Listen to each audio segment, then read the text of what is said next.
Good morning, Hoover. It's Mrs. McCosco here with your morning announcements. Today is Wednesday, April 22nd, 2020. Happy National Administrative Assistance Day, Hoover. That's right. Today is National Administrative Assistance Day.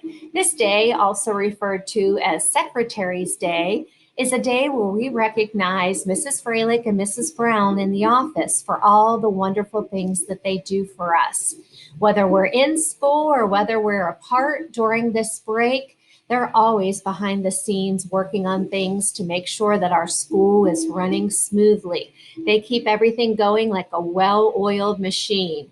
So today gives us the opportunity to let Mrs. Brown know and Mrs. Freilich know how much we care about them, how much we appreciate everything that they do for us.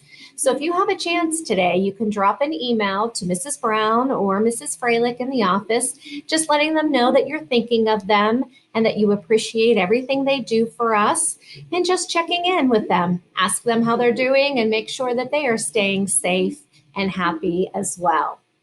So thank you, Mrs. Brown and Mrs. Freilich, for everything you do for us throughout the year.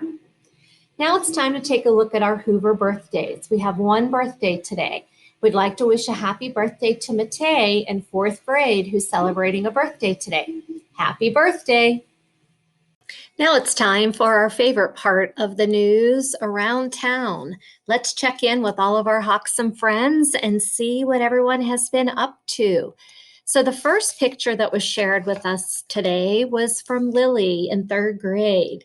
Lily is pictured here with her cat Sparkle, and she says that Sparkle really helps her through all of her school at home and her online learning. So Sparkle is one of 3 cats that Lily has.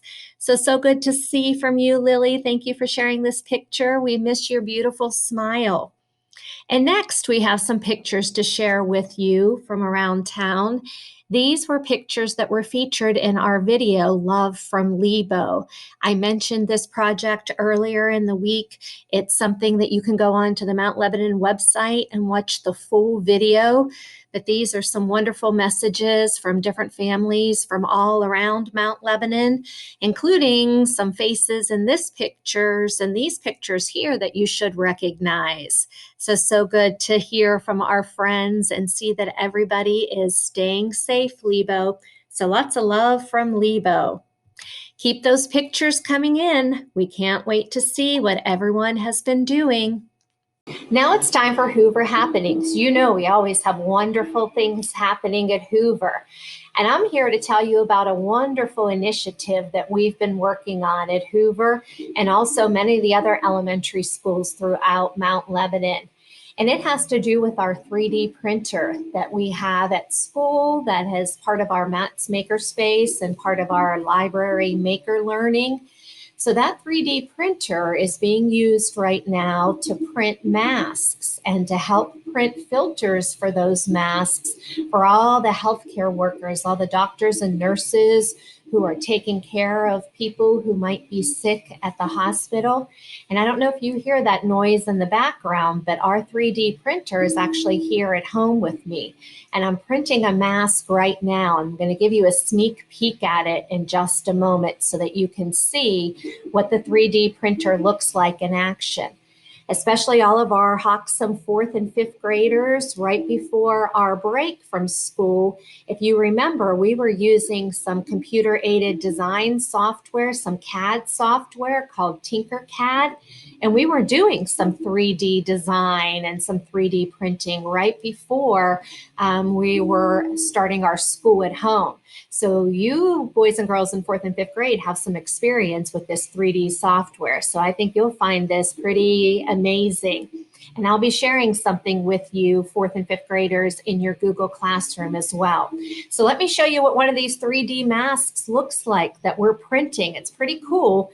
Kind of looks a little Darth Vader-ish. So let's take a look at one of them. So here is the outside part of the mask that we printed with our 3D printer, which makes it in plastic filament. And after we print these pieces, then we're sending them to another company that will add the string to it or add the elastic. And then they'll also add some comfort layer in here and then also put a filter in the middle. So this is one piece that we 3D printed. This is the second piece that we print with our 3D printer. And then a filter goes right here in the middle. Now, this is just a coffee filter that I got upstairs from the kitchen, but it gives you an idea of how once you put a filter in here and you snap it into place in the middle right in here, and then you can kind of get the idea what this mask will look like when it's finished. And then this filter can be replaced each and every time that a healthcare worker, a nurse, or a doctor uses it. They can just put in a new filter and clean off this mask. So this mask will last many, many, many times that our healthcare workers can keep reusing it. So you can kind of get the idea of what this will look like when it's finished.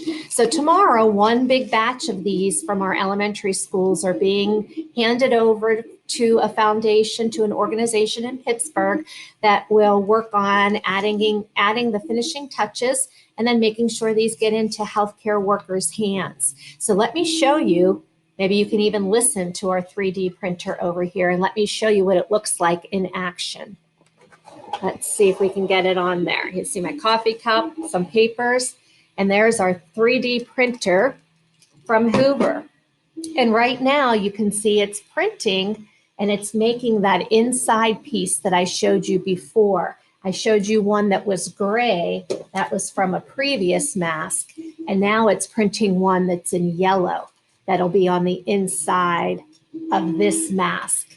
And can you see it laying down all those different layers of filament or basically melted plastic? Pretty cool to get a really good look at that. And I'll be sharing some other pictures with you too, so you can see some of those finishing touches. So there is our 3D printer, and we're very thankful to have that. And we're very excited to be able to participate with a lot of other schools, all of our other elementary schools in Mount Lebanon, to participate in this wonderful effort. So we feel very happy that we're able to do some really great things and some really good things for other people during this time. And while we were finishing up with my recording of morning announcements this morning, this piece on the 3D printer also finished, the yellow piece. So let me show you what that looks like now so you can get a better idea. So there it is. And you can even see the little piece of filament, or the string, as we sometimes call it, hanging down. There's our device that gets hot right up here, the extruder that layers all of that plastic right there. So that's what it looks like when it's finished. That's the inside of our yellow mask right here. And that's going to hold, that piece will hold the filter in place. So that's what it looks like finished. And there it is. And look who joined me for the last part of morning announcements. Max is back with us. So Max, would you please stand for the Pledge of Allegiance? I pledge allegiance to the flag of the United States of America and to the republic for which it stands, one nation, under God, indivisible, with liberty and justice for all. Well, that's all the news we have for today, Hoover. Remember to be safe, respectful, and prepared. We'll see you tomorrow. Have a hawksome day. Bye.